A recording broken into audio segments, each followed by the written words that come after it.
هو ليه اقلام الفنانين شكلها غريب كده، طويله وتحسوا ان حد عضدها؟ في فيديو النهارده بقى هنجاوب احنا ازاي بنعملها كده وليه اصلا احنا بنعملها كده. اوكي، مبدئيا صباح الخير، انا اسمي ساره كريم وبعمل فيديوهات عن فن، وده ان شاء الله اول فيديو من سلسله بحاول اعمل فيها كده فيديوهات قصيره بشرح فيها اساسيات الفن زي الادوات وزي ازاي نبري القلم وزي مبادئ الوان الزيت وحاجات تانية كتير. ولو عندكم اي سؤال اكتبوا لي او ابعتوا لي عشان اجاوب عليكم في فيديو كلنا نستفيد سوا. وما تنسوش تعملوا لايك وشير سبسكرايب لو عجبكم الفيديو. يلا بينا نبتدي. مبدئيا كده كل اللي احنا محتاجينه هو قطر ده او اي قطر عندكم. وهنا لازم انوه ان لو في اي حد صغير في السن بيتفرج عليا ما تستخدموش القطر، عادي ابروا القلم بالبرايه مفيش مشكله، او خلوا حد كبير هو اللي يعملها لكم. وبرده للناس الكبيره اللي بتتفرج بالراحه كده بهداوه وناخد حذرنا. بصوا، في طريقتين لاستخدام القطر.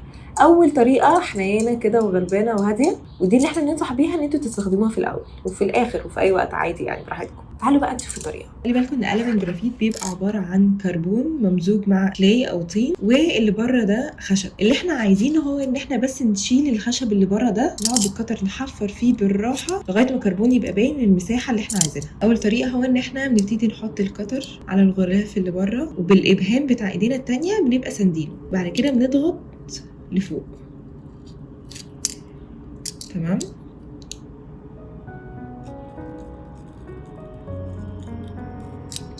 بالراحه خالص، احنا مش مستعجلين على حاجه. بعد كده بنلف القلم شويه نبتدي نكمل.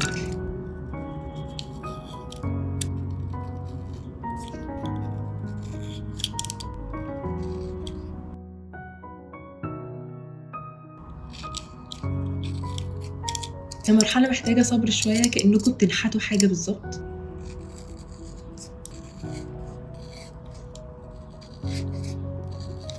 خلي بالكم من الزاويه او الانجل اللي انتوا شغالين بيها، يعني ما تاخدوش القطر وتروحوا رايحين بانجل كده قاسيه جدا على القلم وبعد كده تحفروا، لا احنا بزاويه خفيفه، فاهماني؟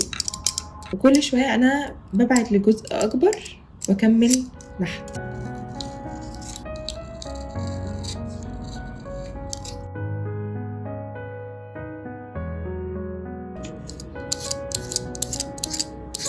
خلاص هو بدأ يبان، فخلي بالكم من المرحلة دي، خفوا ايديكم اكتر عشان ما يكترش منكم.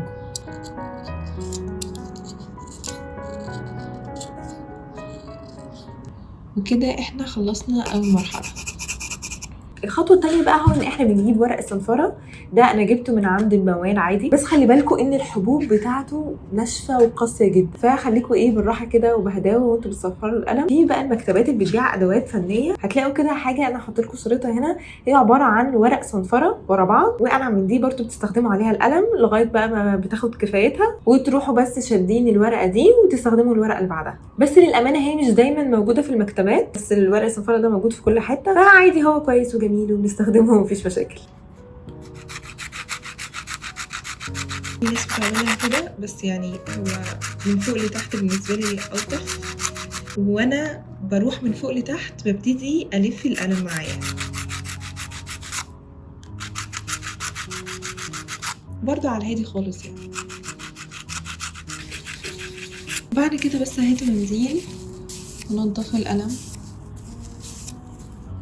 انا بعد ما بخلص الصنفره دي ببتدي اجرب القلم على الورقه. بجرب حاجتين، الحاجه الاولى هل الطرف بتاعه رفيع بالنسبه لي كفايه ان هو يعمل لي خطوط دقيقه زي ما انا عايزه، والحاجه الثانيه هو تظليله. وده يودينا بقى على السبب اساسا احنا ليه بنعمله كده، وايه الاختلاف ما بينه وما بين القلم العادي اللي هو مبري بالبرايه عادي جدا. تعالوا بقى نشوف. فكره القلم المبري ان احنا نكتب بيه لان خطوطه بتبقى رفيعه ومحدده، بس لما بنيجي نظلل بيه مش بيدينا تظليل ناعم بالكامل، يعني برضو بيبقى فيه شويه خطوط كده باينه منه.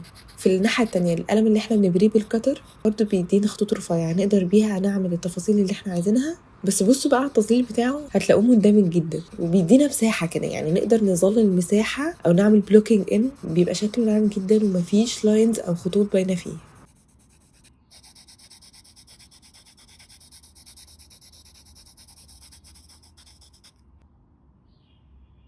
اوكي، انا قلت لكم ان في طريقتين لاستخدام القطر. الطريقه الاولانيه اللي هي الحنينه، والطريقه الثانيه دي يعني احنا بنستخدمها لما نبقى خلاص زهقنا وعايزين ننجز، وهي حرفيا ان احنا بس بنفتح القطر ونقعد بقى تك تك تك تك تك على القلم كده. طبعا دي طريقه متهوره اكتر، بس يعني الواحد بيبقى خلقه ضيق، بيبقى مثلا مركزين على الرسمه اللي احنا شغالينها، مش عايزين نقضي 5 دقائق 10 دقائق عمالين ننحت في القلم يعني، فبنستخدم الطريقه ديت. تعالوا بقى اوريكم نعملها ازاي.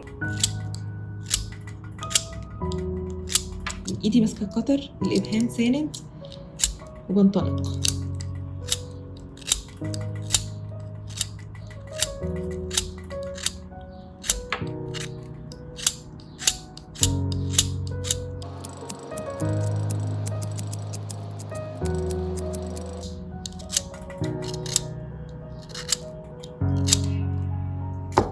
اتكسر.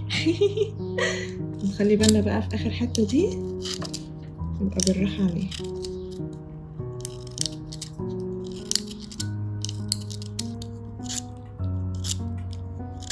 اهم حاجه ان انتوا تقعدوا ايه، تدوروا القلم طول ما انتوا تشتغلوا عشان يبقى الجناب زي بعض.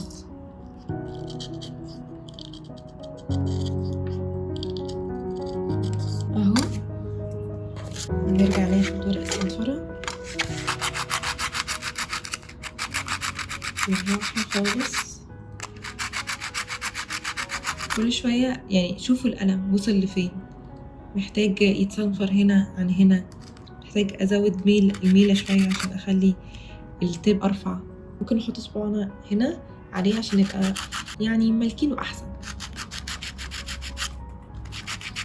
واخيرا المنديل برضو.